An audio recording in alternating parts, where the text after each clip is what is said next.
El error no empezó en un laboratorio, empezó cuando el agua se retiró y dejó a la vista lo que los hombres nunca debieron ver: cimientos arrancados, hornos abiertos como bocas negras, postes de amarre hundidos en mitad del barro, esqueletos de ganado enredados con redes de pesca, cuentas de collar mezcladas con semillas podridas. Cuando una inundación es pequeña, la aldea llora y levanta otra vez sus paredes. Cuando el agua dura semanas y cambia el curso de la tierra, no deja ruinas, deja vergüenza, deja a los vivos mirando aquello que no supieron salvar. Los más viejos no hablaban de una simple crecida, decían que el cielo se cerró con un color de cobre sucio, que el viento olía a sal y a junco roto, y que durante noches enteras el sur fue una sola oscuridad rugiendo. Los niños que sobrevivieron crecieron oyendo dos calendarios, el de las estaciones y el de antes del agua. Nadie discutía cuál mandaba de verdad. El segundo había devorado al primero. Años después, cuando la costra blanca empezó a secarse sobre los campos muertos, un muchacho llamado Damu caminó con su madre por una franja de tierra que antes había sido camino y ahora parecía una herida abierta. Iban descalzos para no gastar las únicas sandalias que les quedaban. Él cargaba una cesta vacía. Ella llevaba un cuchillo corto de cobre envuelto en lino. Buscaban barro firme, un puñado de grano olvidado, cualquier cosa que todavía no hubiera sido reclamada por otros. No encontraron grano, encontraron una puerta. Yacía inclinada sobre un terraplén,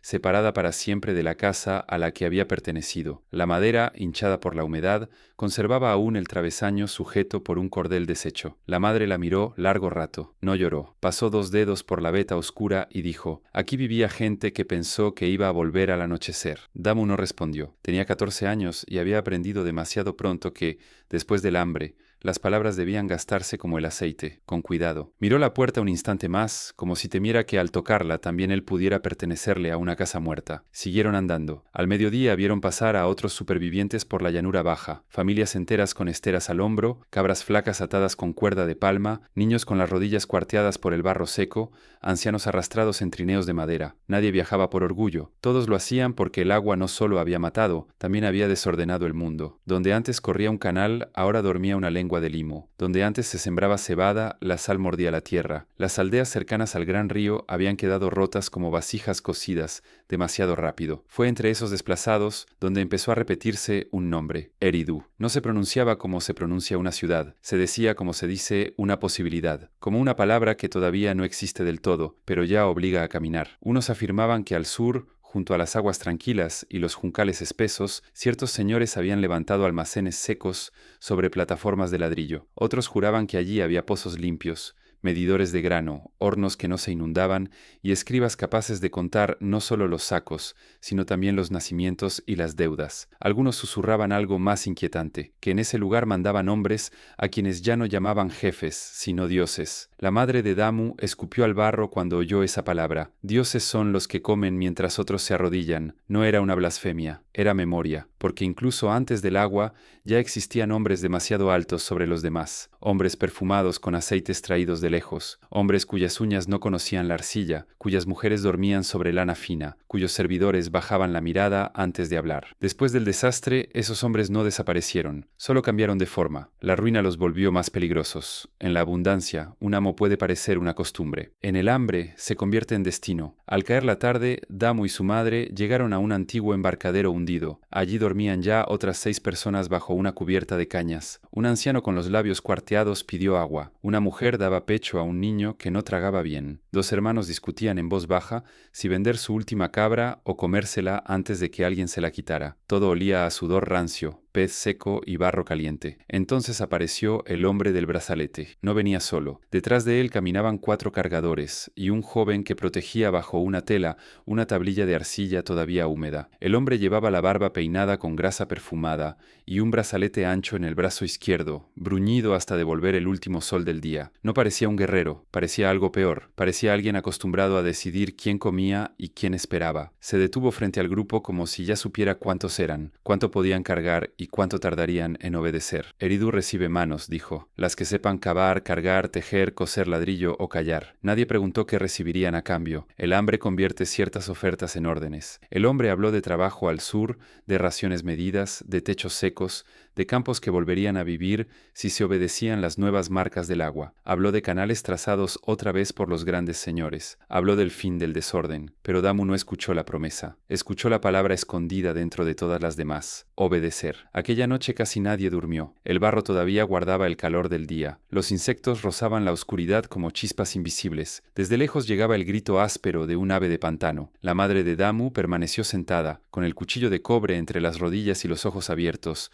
como si supiera que el mundo volvía a empezar sin pedir permiso. Mañana iremos, murmuró al fin. A Eridu, ella tardó en responder, a donde están construyendo el mundo otra vez. Luego bajó la voz, como si no quisiera que la noche la oyera entera. Eso es lo que hacen los hombres que quieren ser dioses. Al tercer día de marcha, el barro empezó a cambiar. Ya no era el fango ciego de las aldeas rotas, donde cada paso tragaba un tobillo y devolvía el pie con un sonido húmedo de herida. Aquí el suelo estaba contenido. Alguien había levantado bordes de tierra endurecida, abierto zanjas rectas, obligado al agua a obedecer una forma. No era todavía una ciudad, pero ya no era ruina. Era algo más inquietante, una voluntad. Damu lo sintió antes de verlo. En el aire ya no dominaba el olor agrio de la descomposición, sino otro orden de olores: arcilla cocida, humo limpio, juncos recién cortados, pescado secándose en bastidores altos, estiércol viejo usado con propósito y no abandonado al azar. Incluso el ruido había cambiado. En los campamentos de desplazados, el sonido era humano y quebrado. Tos, llanto, discusiones por una jarra, hambre. Aquí había ritmo, golpes de mazo sobre molde, órdenes cortas, cántaros apoyados en fila, remeros entrando al agua al mismo tiempo. Su madre lo tomó del antebrazo. No mires como un niño, murmuró. Mira como alguien que quiere seguir vivo. Subieron una loma baja de tierra apisonada, y entonces Eridu apareció. No surgió del horizonte como una ciudad nacida poco a poco de sus propios errores. Surgió como si alguien hubiera decidido clavarla allí con la misma frialdad con la que se clava una estaca en el barro. Primero se veía la plataforma, una elevación artificial, seca, ladrillo sobre ladrillo,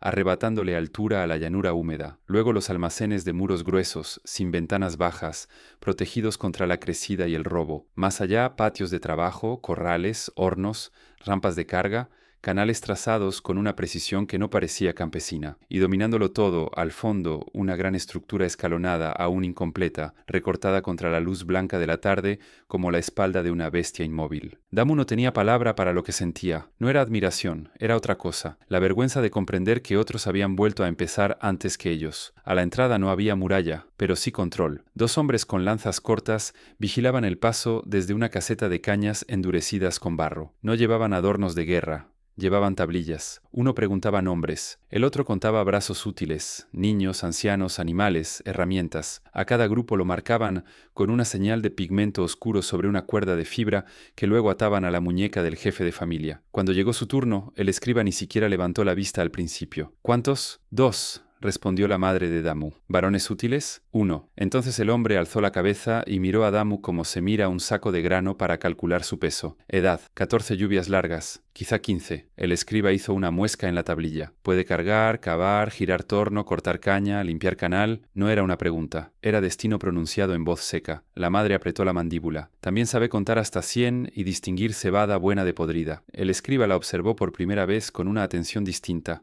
Breve pero real. Eso no lo decidirás tú. Marcó otra línea. Llamó a un muchacho con cuerda roja en la cintura y los envió hacia el sector de los recién llegados. Allí entendieron el verdadero corazón de Eridu. No estaba hecho de ladrillos, sino de separación. A un lado estaban los trabajadores del agua, hombres con las piernas cubiertas de limo seco hasta las rodillas, los hombros hundidos, la mirada baja. Más allá, los de horno y arcilla, con los brazos enrojecidos por el calor. Luego las tejedoras, sentadas en filas, bajo sombra tensa, con los dedos moviéndose como insectos. Los pescadores no dormían con los cargadores. Los cargadores no comían con los guardianes. Los guardianes no miraban a los escribas a los ojos. Y por encima de todos, casi sin tocar a nadie, se desplazaban los servidores de la casa alta, hombres y mujeres lavados, perfumados, vestidos con lino más fino, portando jarras selladas, cestas cubiertas, tablillas envueltas. Aquí hasta el aire tiene dueño, dijo la madre. Damu no respondió. Miraba la gran estructura del fondo. De cerca resultaba aún más extraña. No era un simple templo. Sus cimientos eran demasiado amplios. Tenía patios interiores, depósitos laterales,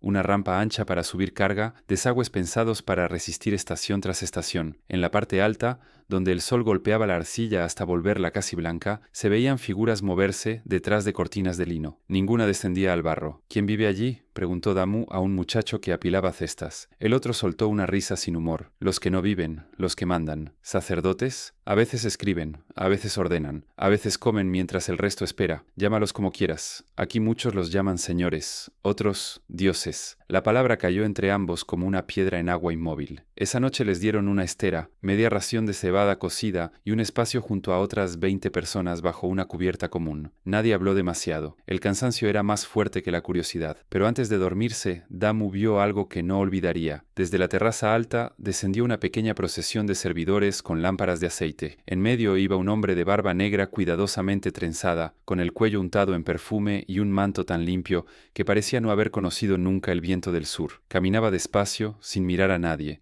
como si el suelo ya hubiera sido medido para sus pies antes de que él naciera. Los hambrientos apartaron la vista, no por respeto, por instinto. Y Damu comprendió entonces que Eridu no había sido levantada para salvar a los supervivientes, había sido levantada para ordenar lo que el agua dejó vivo, para medirlo, para dividirlo, para ponerle trabajo, ración y sitio, y por encima de todo, para enseñarles a los hambrientos que el nuevo mundo también tendría dueños. Damu los vio de cerca por primera vez al 6º día. Hasta entonces solo había conocido sus consecuencias: el canal limpio donde antes hubo pantano, la ración medida al puño exacto, la cuerda teñida que decidía quién trabajaba con barro y quién con fuego, el golpe seco de la vara sobre la espalda del hombre que tardó demasiado en cargar un cesto. Todo en Eridu hablaba de ellos sin nombrarlos, pero aquella mañana, cuando el sol todavía era una mancha pálida detrás de la bruma del agua, los vio atravesar el patio alto, como si no pertenecieran del todo al mismo mundo que los obreros. No eran gigantes, no tenían ojos de animal ni voces de trueno. Lo que tenían era algo peor: tiempo.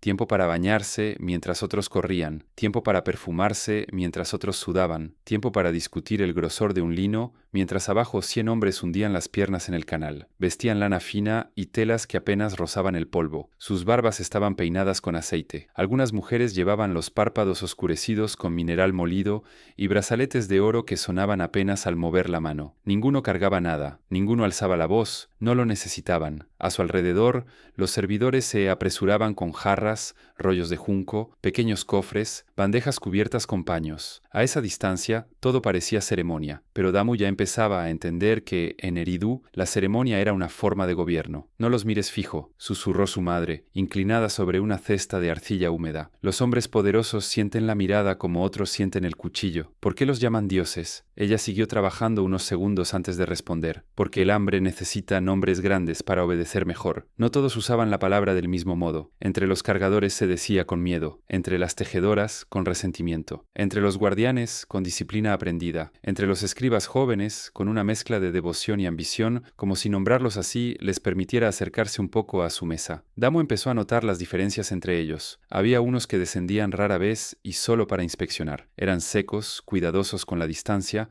incapaces de caminar entre trabajadores sin fruncir apenas la nariz. De ellos se decía que pertenecían al círculo de Enlil, señor del orden, de los límites, del aire que castiga cuando baja sin aviso. Los rumores lo pintaban como un hombre para quien toda ciudad debía parecerse a una tablilla bien trazada, cada marca en su sitio, cada cuerpo en su función, cada silencio intacto. Pero había otro nombre que circulaba de otra manera: Enki. No se pronunciaba con alivio, pero sí con una expectativa extraña. Algunos afirmaban que había recorrido con sus propios pies los bordes de las aguas negras cuando nadie más quiso bajar. Otros decían que conocía el comportamiento del río mejor que los barqueros, el de los hornos mejor que los alfareros y el de las mujeres en parto mejor que ciertas comadronas viejas. También se decía algo más peligroso, que le gustaba mirar demasiado de cerca. Damu lo vio esa misma tarde. No llegó escoltado por lanzas, sino por 2 escribas y una mujer que llevaba pequeñas cajas selladas con betún. Era más bajo que el hombre de barba trenzada que había visto en la terraza días antes, y menos vistoso. Su manto era caro, sí, pero estaba manchado en el borde. Sus manos tenían uñas limpias, aunque no del todo suaves. Y cuando se detuvo junto a un grupo de obreros para observar una grieta en un molde de ladrillo, no habló desde arriba, se agachó. Aquello bastó para que el patio entero contuviera el aliento. «Demasiada paja en la mezcla», dijo, rompiendo con una uña una esquina del ladrillo aún húmedo. Y demasiada prisa. El capataz se inclinó tanto que casi pareció partirse. Señor, hay cuota para antes de la noche.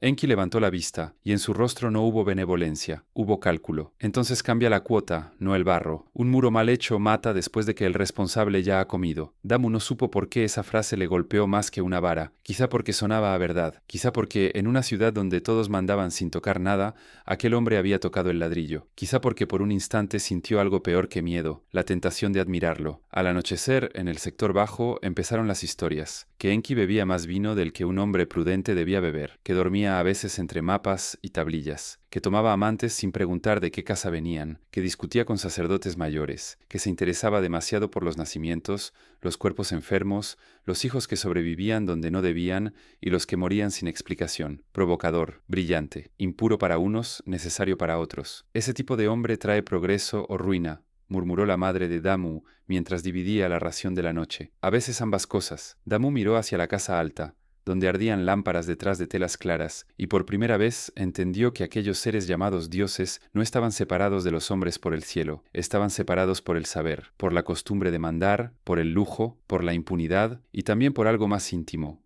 más silencioso y más peligroso, la idea de que podían rehacer la vida como rehacían los canales, enderezarla, forzarla, decidir qué debían hacer limpio y qué podía hundirse otra vez en el barro. A la semana de llegar a Eridu, Damu comprendió que la gran estructura del fondo no era un templo como los otros hombres entendían los templos. No era solo un lugar para quemar ofrendas, recitar nombres antiguos y fingir que el cielo escuchaba. Allí entraban carros pequeños con cajas selladas, salían servidores con tablillas cubiertas por paños encerados, subían cántaros marcados con signos que ni los escribas comunes podían tocar. Incluso el agua que corría por sus desagües parecía distinta, más limpia, más fría, traída desde algún punto oculto bajo la tierra. Ese lugar tenía un nombre que todos pronunciaban más bajo que el resto, Apsu, la casa del abismo, decían algunos, la casa de las aguas profundas, decían otros. Pero en el sector bajo corría una definición más simple y más sincera, la casa donde guardan lo que no quieren que veamos. Damu no estaba destinado a acercarse. Durante los primeros días lo asignaron a transportar arcilla húmeda, desde los márgenes bajos hasta las zonas de moldeado. Luego, por insistencia de su madre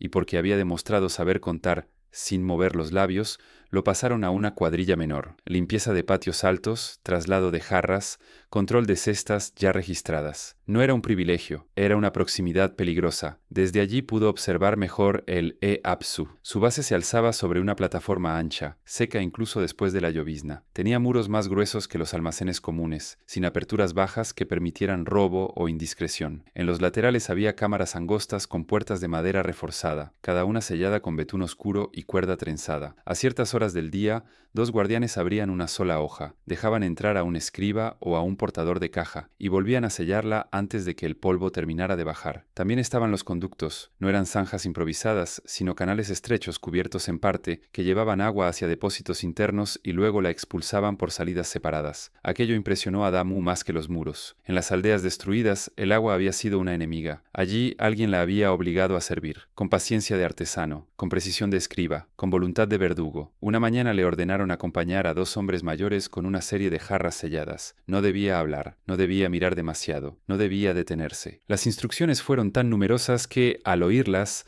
Damu comprendió que en efecto iba a haber algo que los demás no veían. Subieron por una rampa lateral que evitaba el patio ceremonial. El aire cambió en cuanto cruzaron el primer corredor. Era más fresco y olía a yeso, aceite fino y arcilla húmeda guardada en sombra. No había cantos, no había incienso, no había nada que recordara a la religión popular con sus humos y lamentos. Había silencio útil. Pasaron junto a una estancia donde 3 escribas trabajaban sobre tablillas alineadas por tamaño. No copiaban himnos. Damu alcanzó a distinguir columnas de marcas repetidas, números, símbolos de grano, nacimientos, medidas de canal, signos de enfermedad. Más allá, detrás de una cortina gruesa, sonó el golpeteo metálico de instrumentos contra piedra pulida. No era un santuario, era una máquina de memoria. En la segunda cámara vio estantes bajos con recipientes cerrados, cada uno marcado con sellos distintos. Un anciano de cabeza afeitada abrió uno apenas un instante para revisar el interior y lo tapó enseguida. Dentro había fibras, polvos, pequeños huesos limpios, semillas clasificadas en bolsas de lino, uñas, fragmentos de concha, cordeles con nudos de color, cosas que no parecían sagradas,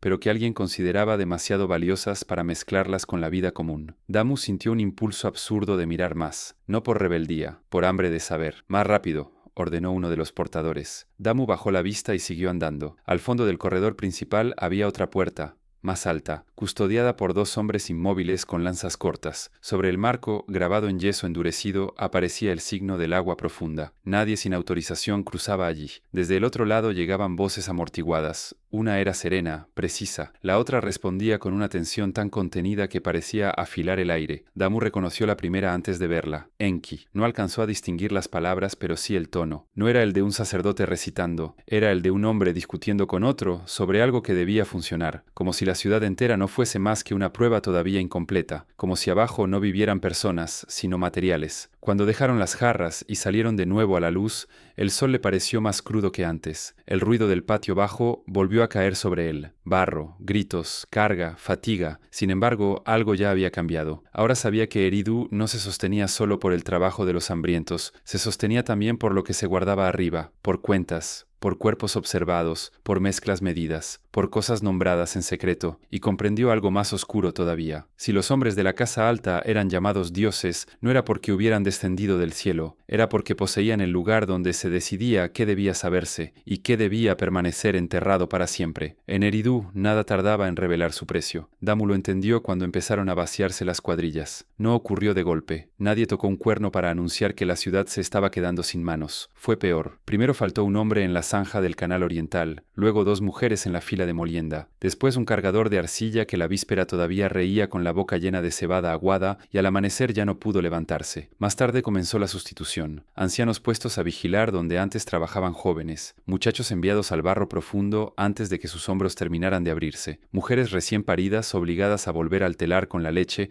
todavía marcándoles el pecho. El agua había perdonado a muy pocos y Eridu exigía más de lo que los supervivientes podían dar. Los canales nuevos pedían limpieza constante. Los diques debían reforzarse antes de la estación mala. Las plataformas necesitaban ladrillos secos y los ladrillos pedían barro, paja, hornos, carga, transporte, conteo. El pescado debía salarse. El grano debía medirse. Las esteras debían tejerse. Las jarras debían sellarse. Las rampas debían ampliarse. Todo lo que arriba parecía orden descansaba abajo sobre músculos que se gastaban demasiado deprisa. Y sin embargo, los hombres de la casa alta no descendían a reemplazar a nadie. Supervisaban, corregían, castigaban, comían. Damu empezó a odiar el sonido de las cuentas de arcilla golpeando dentro de las bolsas de los escribas. Cada ficha convertía una ausencia en cálculo. Tantos brazos útiles, tantos vientres fértiles, tantos niños capaces de resistir otro invierno, tantos cuerpos todavía aptos para obedecer. Una tarde lo enviaron a llevar cestas vacías hasta el patio posterior del Apsu. Era una zona más silenciosa, menos ceremonial, donde los servidores se movían con prisa contenida y las órdenes no se repetían dos veces. Allí escuchó una discusión. No vio a los hombres al principio, solo sus voces, filtradas por una cortina gruesa de lino. «No basta con redistribuir», dijo una voz seca, seguramente del círculo de Enlil. «Cada estación perdemos más de lo que formamos. Los campos comen hombres, los hornos comen hombres, el agua se lleva niños antes de que aprendan a cargar». La otra voz fue más baja, pero Damu la reconoció enseguida. Enki. «Entonces deja de tratarlos como si fueran barro desechable». Hubo un silencio breve, no de respeto, de irritación. «No hablo de compasión», continuó la primera voz. «Hablo de continuidad. Los menores se rebelaron antes, los actuales se agotan. Lo que sostenemos aquí no puede depender de cuerpos rotos cada 2 inundaciones». Damu sintió que la respiración se le detenía. Los menores. No hablaban de hombres corrientes, hablaban de los propios servidores antiguos, de los que habían cavado antes, de los que ya no querían hacerlo. De pronto muchas cosas adquirieron sentido. La distancia de la casa alta, el asco apenas disimulado por el sudor, la urgencia con que contaban nacimientos, la obsesión por clasificar no solo grano, sino también familias. La voz de Enki volvió, más cansada que airada. «Necesitas cuerpos que duren, sí, pero también necesitas cuerpos que aprendan. Un animal fuerte sirve un verano. Una mente obediente sostiene una ciudad». La respuesta llegó afilada. Una mente demasiado despierta destruye una ciudad. Damu se apartó antes de oír más. El pecho le golpeaba como si acabara de correr.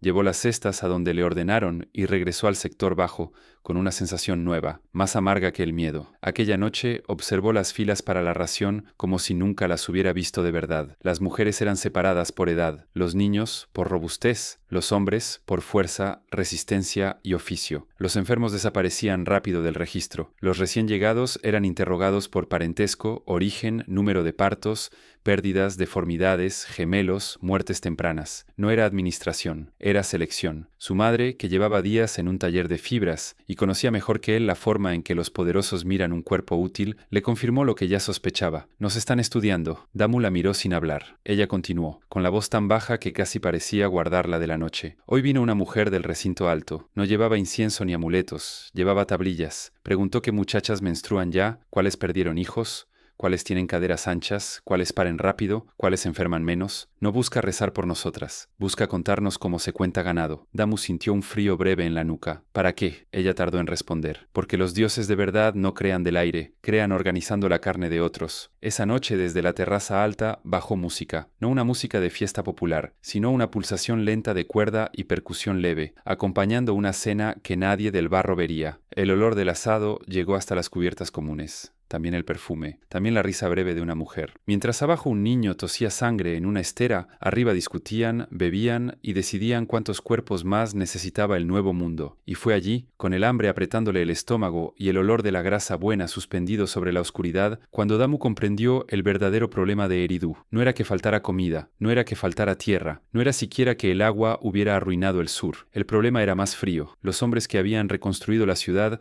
ya no querían volver a ensuciarse las manos. Y en algún lugar del recinto alto, entre tablillas, cuentas y preguntas sobre vientres, ya estaban buscando la forma de producir una clase de seres capaz de trabajar por ellos, aprender lo justo y no preguntar nunca por qué. El trabajo empezó a cambiar antes de que alguien lo anunciara. En Eridu, las decisiones grandes nunca descendían al barro, convertidas en discurso. Descendían convertidas en rutina. Un día faltaban 20 hombres en la zanja oriental. Al siguiente, nadie del sector bajo podía acercarse al patio posterior del E-Apsu sin escolta. Luego desaparecieron varias mujeres jóvenes de los talleres de fibra y fueron registradas en tablillas nuevas, con marcas que los escribas comunes no leían en voz alta. Después comenzaron a llegar animales más limpios, vasijas selladas, cestos de juncos frescos, cuchillos de cobre delgado, morteros de piedra pulida y telas hervidas hasta quedar casi blancas. La ciudad no hablaba de ello, pero la ciudad miraba. Damu lo comprendió cuando vio a su madre regresar de una revisión con el rostro endurecido y la boca demasiado quieta. ¿Qué hicieron?, le preguntó.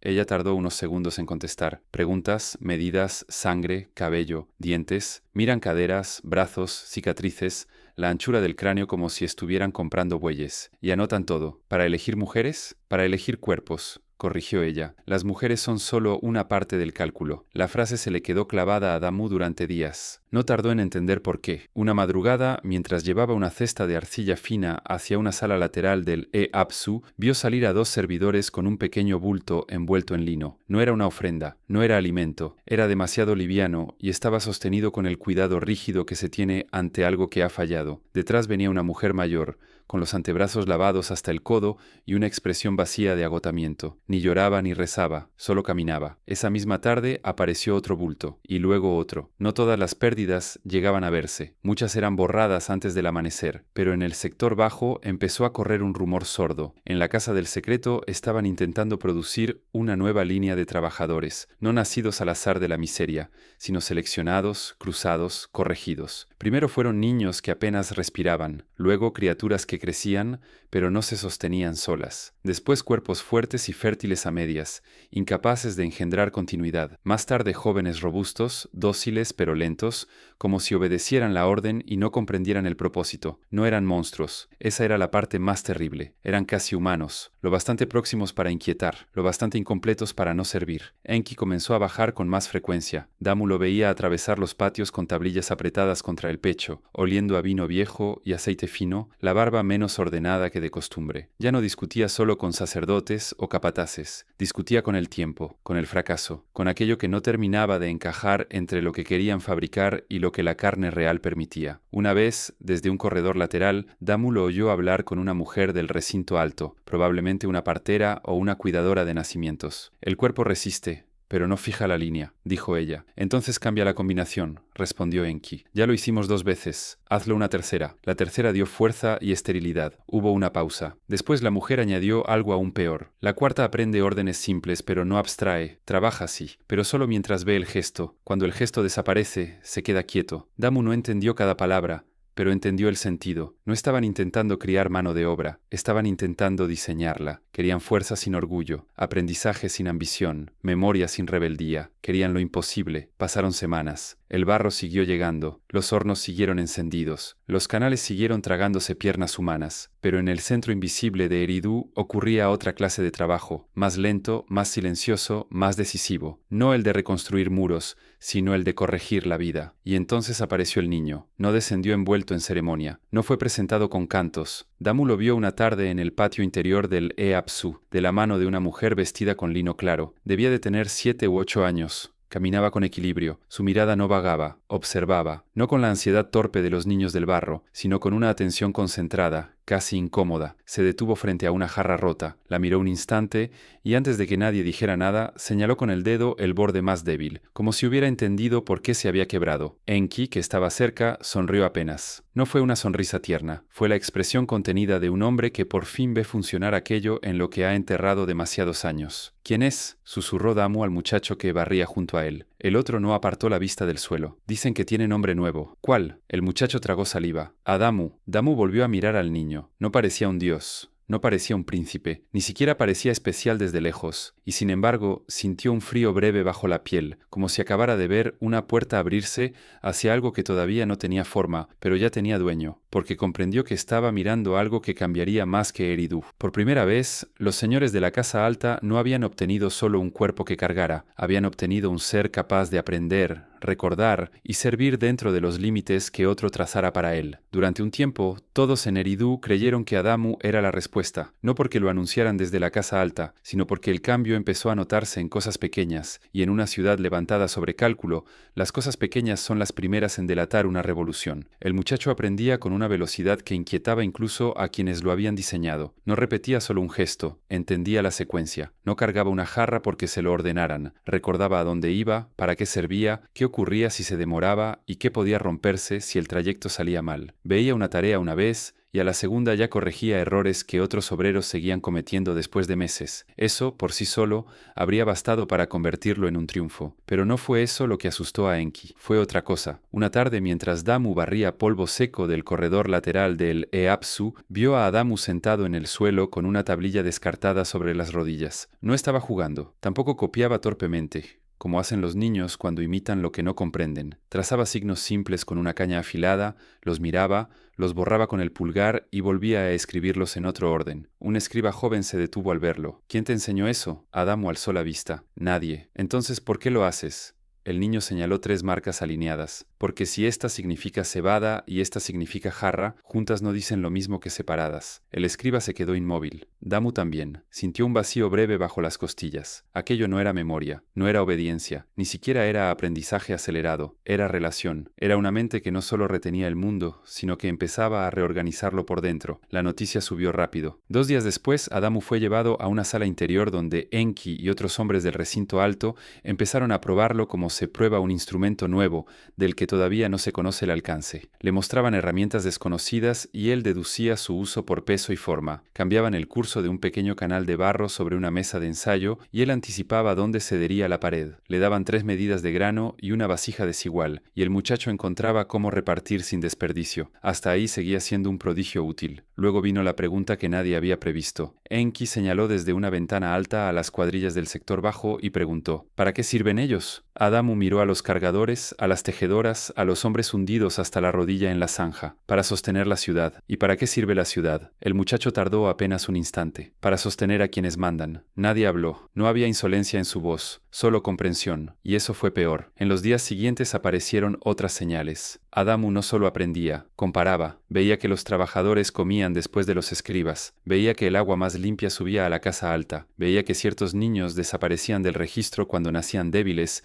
y que otros recibían atención si mostraban rasgos concretos. Empezó a hacer preguntas. No muchas, las suficientes. ¿Por qué unos pueden entrar y otros no? ¿Por qué una mujer que da a luz sirve menos durante un tiempo? ¿Por qué el hijo del barro carga y el hijo del lino anota? Ninguna de esas preguntas podía permitirse en una criatura hecha para obedecer. Entonces apareció el verdadero horror. No era solo Adamu. En un grupo de niños nacidos de la misma línea, dos mostraron la misma velocidad para enlazar ideas. Una niña recordó un patrón de cuentas después de verlo una sola vez. Otro niño entendió que una marca en tablilla podía representar no una cosa, sino una ausencia. Uno señaló un canal mal medido antes de que se abriera la fuga. Otro escondió comida no para esa noche, sino para 3 días después. La capacidad se estaba fijando. Ya no era el accidente de un solo cuerpo, era herencia. Cuando Enki lo comprendió, pasó una noche entera sin salir de la cámara interior. Damu lo supo porque llevó agua 2 veces, y las lámparas seguían encendidas. Al amanecer, el señor del Apsu salió con el rostro ceniciento y la barba sin peinar. En el patio lo esperaba un hombre del círculo de Enlil. Te dije que una mente demasiado despierta destruye una ciudad, dijo el otro. Enki no respondió enseguida. Miró hacia abajo, hacia el barro, donde los trabajadores ya formaban fila. No, dijo al final. Destruye el tipo de ciudad que ustedes querían. Aquella misma jornada cambió el aire en Eridu. Se revisaron registros, se aislaron niños, se cerraron estancias. Se prohibió a ciertos escribas hablar con los sectores bajos, y el nombre Adamu dejó de pronunciarse con orgullo para empezar a circular como advertencia. Fue entonces cuando Damu comprendió la magnitud del error. Los dioses habían querido fabricar brazos que duraran más, habían obtenido memoria, habían querido obediencia con inteligencia suficiente para servir, habían obtenido conciencia, habían querido una especie capaz de levantar muros sin mirar arriba, y, sin darse cuenta, habían puesto en el mundo criaturas que un día mirarían a sus creadores, entenderían exactamente qué les hicieron, y ya no podrían volver a obedecer del mismo modo. Después del descubrimiento, lo razonable habría sido encerrar a Adamu, aislarlo, separarlo de los otros niños, reducirlo a prueba, cifra y vigilancia. Eso habría hecho un hombre como Enlil, un hombre de límites claros, útil para conservar lo construido, incluso cuando lo construido apesta a injusticia. Pero Enki no era de esa clase. Había pasado demasiados años viendo cuerpos fracasar, nacimientos quebrarse, líneas enteras perderse entre fiebre, esterilidad y torpeza. Había visto demasiada carne desperdiciada en nombre del orden como para mirar el primer éxito verdadero y pensar solo en corregirlo. Por eso cometió su segunda falta. La primera había sido permitir que la inteligencia apareciera. La segunda fue negarse a sofocarla. No lo proclamó. No descendió al patio diciendo que los hijos del barro merecían saber. En Eridu, las decisiones verdaderamente peligrosas nunca se decían en voz alta. Se filtraban. Se practicaban primero en rincones pequeños, en horas en que el poder todavía no ha terminado de contar sus propios pasos. Adamu empezó a ser llamado a estancias donde antes no habría entrado ni como sirviente. Al principio fueron ejercicios útiles: identificar pesos sin balanza, distinguir semillas viables de semillas enfermas, medir agua en canales de ensayo, reconocer qué ladrillo había sido secado con prisa. Luego Enki añadió otra clase de aprendizaje. Le mostró cómo una marca en tablilla podía recordar una ausencia, cómo el cielo podía dividirse en ritmos que ayudaban a prever crecidas, cómo ciertas hierbas reducían la fiebre si se hervía en el tiempo justo, cómo un parto mal posicionado podía volverse mortal si nadie intervenía. No le enseñaba himnos, le enseñaba estructura. Damu no vio todas esas lecciones, pero vio lo suficiente para comprender que arriba estaba ocurriendo algo que no figuraba en los registros comunes. A veces, mientras llevaba jarras o barría corredores del Apsu, escuchaba la voz de Enki haciendo preguntas de una paciencia extraña. Si el agua sube aquí, ¿por dónde buscará salida? ¿Qué pasa con el grano si entra aire húmedo? ¿Por qué este niño enferma y el otro no? ¿Qué recuerdas de ayer que no estaba escrito? Y la voz de Adamu, más firme cada semana, respondía no como responde un siervo, sino como responde alguien que está aprendiendo a pensar dentro del lenguaje de su maestro. Esa intimidad alteró el equilibrio de Eridu. En el patio alto empezaron a notarse pequeñas desviaciones. Un canal secundario fue corregido antes de abrirse porque Adamu detectó un error de pendiente. Una muchacha del sector bajo, con fiebre de parto, sobrevivió porque alguien del recinto superior envió agua hervida, corteza molida y reposo, en lugar de dejarla morir como gasto inevitable. Un almacén evitó una plaga de insectos gracias a un cierre doble propuesto por uno de los niños de la nueva línea. No eran milagros, eran aplicaciones del conocimiento, y eso, para los hombres que mandaban por distancia, resultaba más peligroso peligroso que cualquier revuelta, porque una ciudad puede soportar la miseria mientras la miseria no entienda su propia forma. Lo que no soporta es que los de abajo empiecen a ver las reglas que los aplastan. Una noche, mientras los trabajadores comían en silencio bajo las cubiertas comunes, la madre de Damu le contó algo que había oído en el taller de fibras. Dicen que Enki está enseñando a los hijos buenos, no santos, útiles, los que recuerdan, los que comparan, los que ya no miran como ganado. Damu dejó de masticar. ¿Y por qué haría eso? Su madre alzó la vista hacia la casa alta, donde ardían lámparas detrás de telas finas. Porque hay hombres que creen que, si construyen algo admirable, eso les pertenece, y hay otros que, después de construirlo, empiezan a preguntarse si tienen derecho a encerrarlo. La frase acompañó a Damu hasta el amanecer. Al día siguiente vio a Enlil por primera vez tan cerca como para distinguirle los párpados tensos. Bajó acompañado por 2 hombres de su círculo y un escriba mayor. No miró a los obreros, miró las puertas, los movimientos, los trayectos. Un hombre que inspecciona una ciudad no para admirarla, sino para descubrir por dónde se está filtrando una amenaza. La discusión con Enki tuvo lugar detrás de una puerta cerrada, pero su eco llegó hasta el corredor. Les enseñas demasiado, les enseño lo necesario para que no mueran como animales en trabajos que ustedes mismos diseñaron. No fueron hechos para entendernos. Entonces no debimos hacerlos así. Hubo un golpe seco, quizá una mano contra madera, quizá una tablilla arrojada sobre una mesa. Confundes utilidad con dignidad, dijo Enlil. No, respondió Enki, y por primera vez su voz sonó cansada. Ustedes confundieron poder con derecho. Damu no oyó más, no hizo falta. Sintió un calor extraño en el pecho, no exactamente esperanza, no todavía, sino algo más peligroso. La sensación de que una palabra prohibida acababa de existir por primera vez, aunque nadie se atreviera a pronunciarla, porque entendió que el verdadero conflicto de Eridu ya no era entre hambre y abundancia, ni entre barro y ciudad, ni siquiera entre dioses y hombres. Era entre 2 ideas incompatibles del conocimiento. Para unos debía seguir siendo muralla, para otros semilla. Y en el centro de esa disputa estaba Adamu, el primero en quien la inteligencia ya no podía separarse de la memoria, ni la memoria de una pregunta más peligrosa que el hambre. Si aprendemos a mirar como ellos, ¿cuánto tiempo seguirá siendo posible vivir debajo? La guerra no empezó con lanzas, empezó con puertas cerradas. Hasta entonces, Eridu había funcionado como una herida cosida con disciplina, tensa, dolorosa, pero estable. Los hombres del barro cargaban, los escribas contaban, los servidores subían y bajaban por los patios altos, los señores de la casa del secreto discutían detrás de muros gruesos, y el resto solo veía el resultado. Pero desde que Enki había empezado a enseñar a Adamu y a los otros niños de la nueva línea, algo se alteró en el pulso de la ciudad. Primero fueron los accesos. 2 corredores del Eapsu quedaron sellados con tablones nuevos. La guardia se duplicó en las cámaras interiores. Las tablillas que antes viajaban cubiertas con lino empezaron a moverse dentro de cajas de madera atadas con cordel negro y betún. Los escribas jóvenes dejaron de trabajar en grupos visibles y fueron repartidos en tareas separadas. Nadie del sector bajo podía permanecer más de unos instantes junto a una puerta del recinto alto, sin recibir una orden o un golpe de vara. Luego vino el silencio, no el silencio del cansancio, sino el que sigue a una prohibición. Se prohibió hablar de Adamu en los patios comunes. Se prohibió a las parteras repetir las preguntas hechas en las revisiones. Se prohibió a los aprendices del barro tocar tablillas rotas,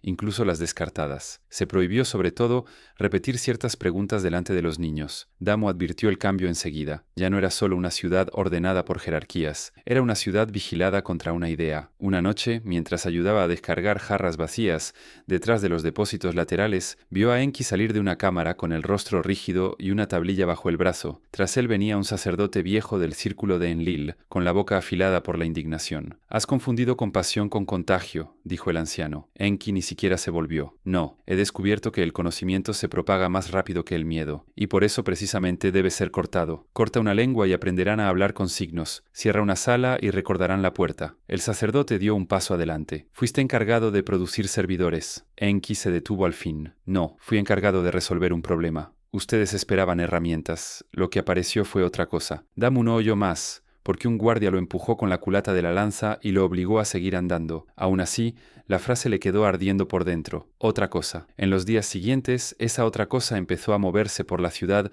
como un fuego sin humo. Adamu ya no bajaba al patio común, pero los efectos de sus lecciones sí. Un muchacho de la zanja occidental corrigió por su cuenta el reparto del agua y evitó que se perdiera media jornada de trabajo. Una niña del taller de fibras empezó a marcar con nudos secretos cuántas hebras faltaban al final del día para demostrar que una supervisora robaba parte de la cuota. Un joven cargador escondió una tablilla rota y descubrió que ciertos signos servían no solo para contar sacos, sino también para recordar deudas y nombres. La comprensión ya no estaba encerrada en un solo cuerpo, había empezado a transmitirse. Eso aterrorizó a la casa alta más que cualquier motín, porque un motín puede aplastarse, una fuga de agua puede contenerse, un parto fallido puede borrarse del registro, pero una idea, una vez repetida por suficientes bocas, ya no vuelve al lugar del que salió. Entonces llegaron los castigos. Un escriba joven desapareció después de ser visto hablando con 2 niños de la nueva línea junto al patio de secado. Una partera fue enviada a los hornos por haber revelado que ciertos nacimientos eran separados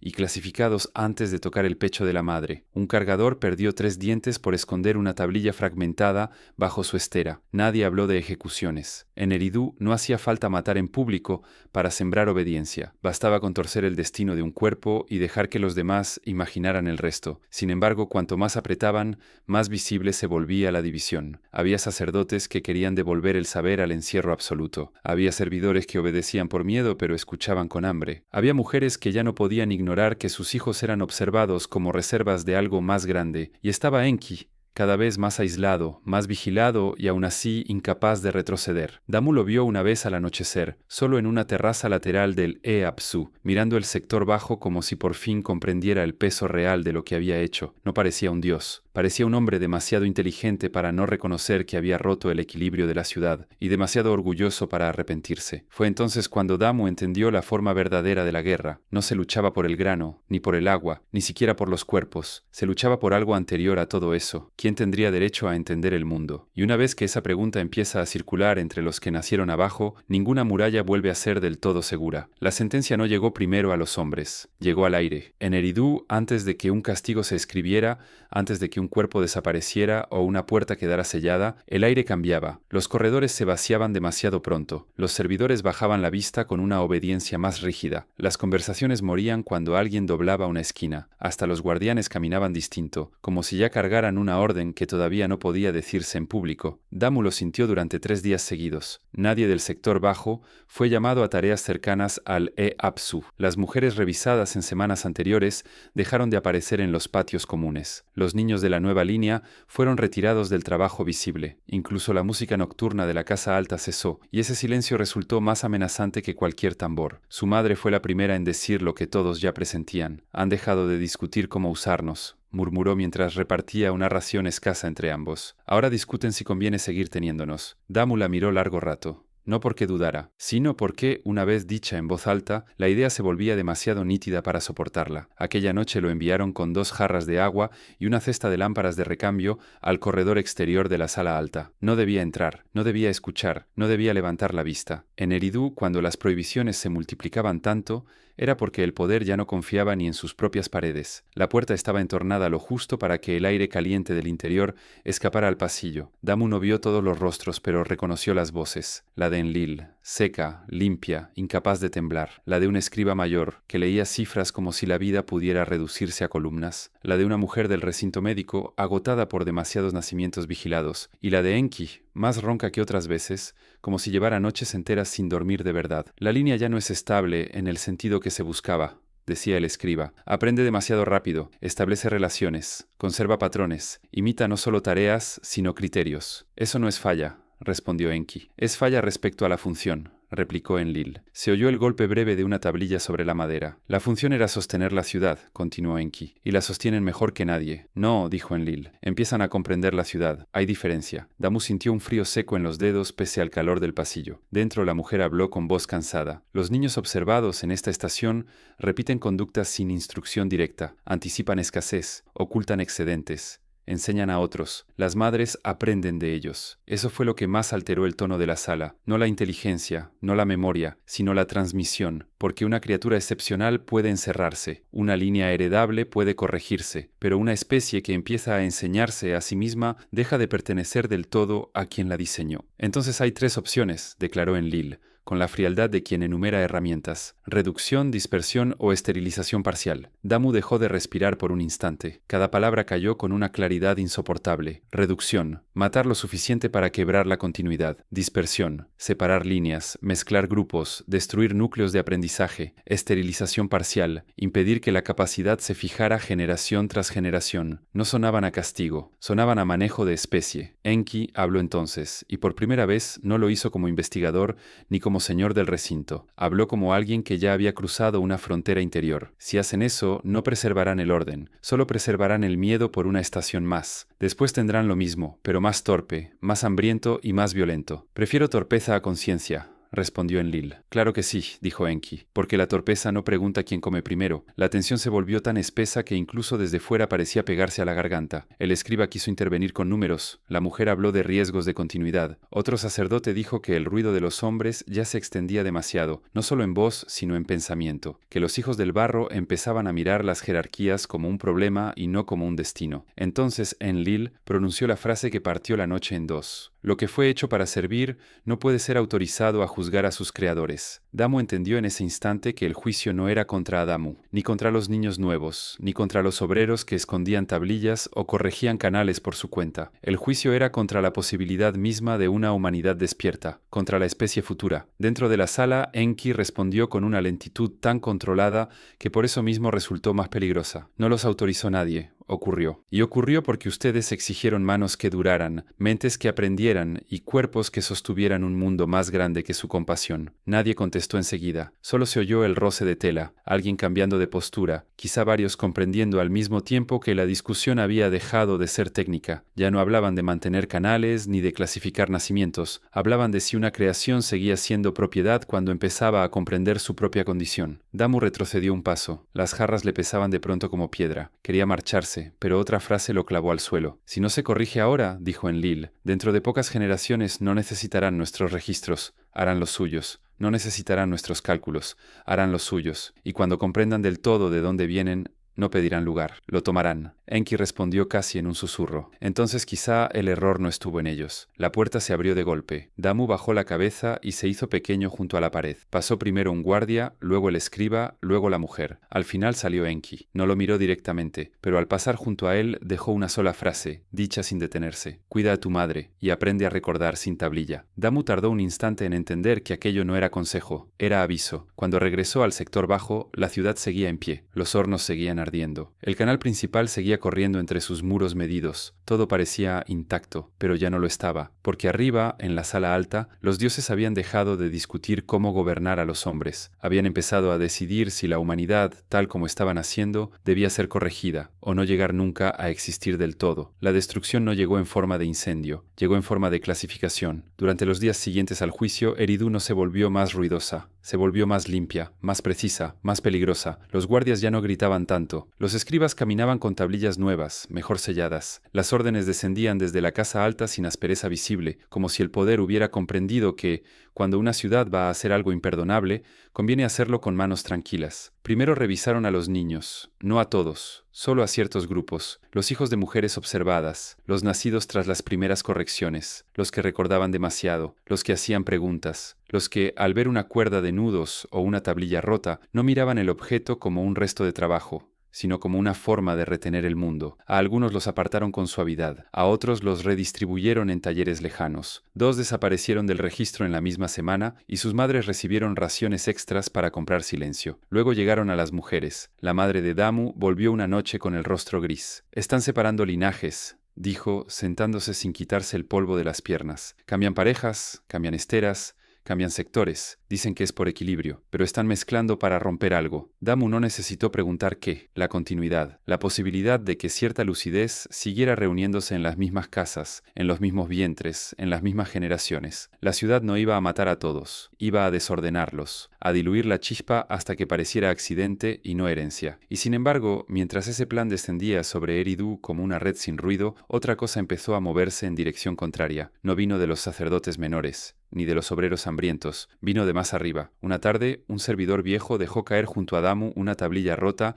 y no se agachó a recogerla. Siguió andando. Damu la ocultó bajo la estera esa misma noche. En ella había 3 columnas de signos incompletos, nombres abreviados, marcas de origen y al pie el símbolo del agua profunda. No entendió todo, pero comprendió lo suficiente. Era un fragmento de genealogía. 2 noches después, una mujer del recinto médico le dio a su madre una bolsita de lino con semillas y un pequeño disco de arcilla grabado por un solo lado. «Guárdalo lejos del barro húmedo», murmuró, «y no se lo muestres a nadie salvo a quien sepa callar». No era caridad, era transmisión. Enki no podía detener el decreto de la Casa Alta. Eso ya estaba claro. No podía abrir las puertas y proclamar que los hijos del barro debían heredar la ciudad. Ni siquiera podía proteger a Adamu a plena vista sin acelerar la sentencia. Pero todavía podía hacer algo más hondo y más duradero, romper el monopolio de la memoria. Empezaron a desaparecer tablillas pequeñas, no las grandes, las de inventario oficial. Esas estaban vigiladas. Desaparecían las descartadas, las copias parciales, los ejercicios, los trozos con patrones, mezclas, cuentas, nombres, medidas,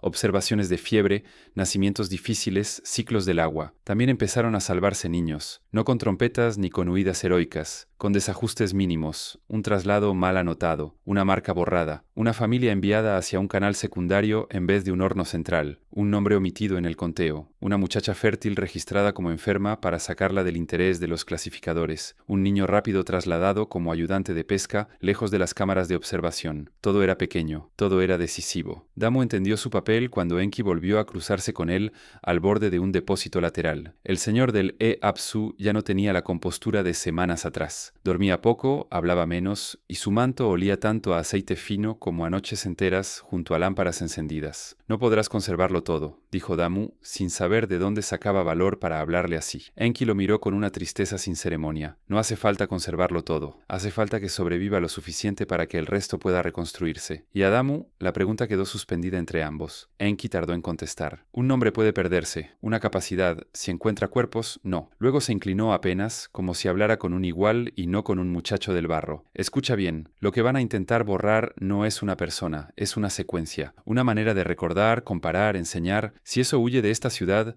Eridu ya no será el límite del mundo». Damu sintió algo duro bajo el pecho. No era esperanza. Era una carga. Aquella noche, él y su madre enterraron 3 tablillas fragmentadas, 2 discos de arcilla y una bolsa de semillas bajo el suelo endurecido de una choza abandonada cerca del Canal Viejo. No era un tesoro, era algo más incierto y más importante, una apuesta contra el olvido. Y mientras arriba los dioses organizaban la dispersión de los cuerpos, abajo comenzaba la huida más peligrosa de todas, la de la memoria. No hubo una última noche en la que todo terminara. Eso habría sido más fácil de recordar. No ardió la ciudad entera, no se desplomó el Apsu ante los ojos de los hambrientos. No se vio a los dioses huir bajo un cielo rojo, mientras los hijos del barro tomaban las terrazas. La historia real fue más lenta, más amarga y más eficaz. Se borraron nombres, se mezclaron linajes, se dispersaron niños, se enterraron tablillas, se sellaron cámaras, se corrigieron registros. Eridu siguió respirando, pero ya no como el lugar donde se inventaba el futuro, sino como el lugar donde el futuro tuvo que aprender a esconderse. Adamu desapareció antes del siguiente gran cambio de aguas. Algunos dijeron que lo trasladaron, otros que murió, otros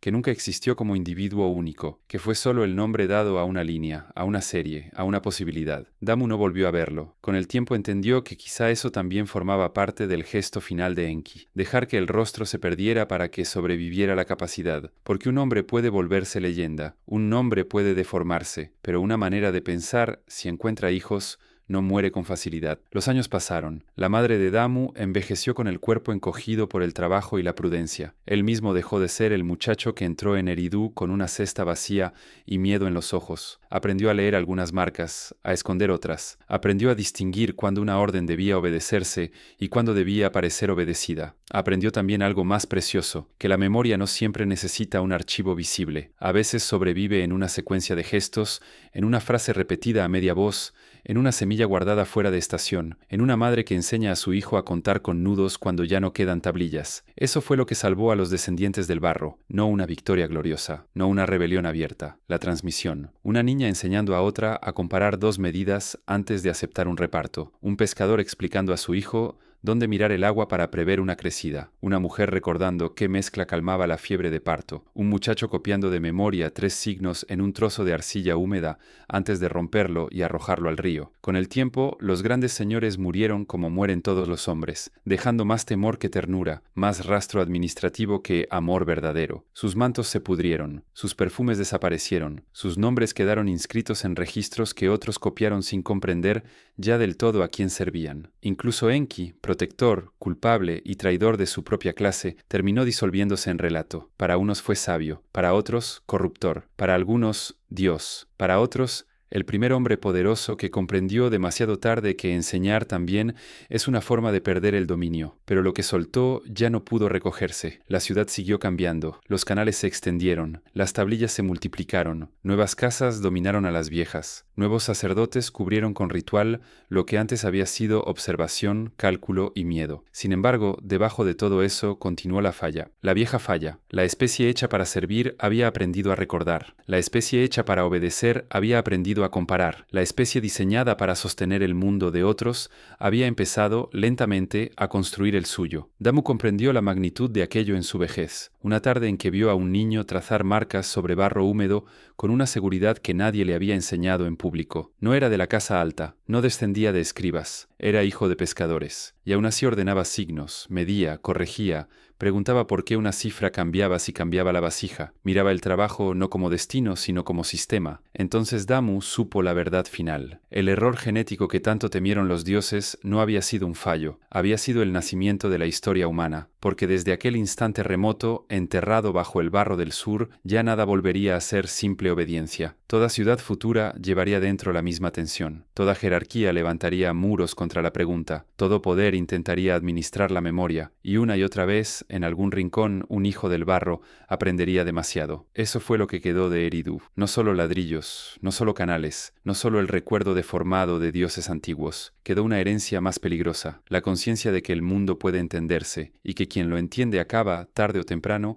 queriendo cambiar su lugar dentro de él. Y así, cuando los siglos borraron los rostros y conservaron apenas los ecos, lo que siguió vivo no fue el plan de los dioses, fue su error, el mismo que todavía arde, silencioso, en la sangre de los hombres.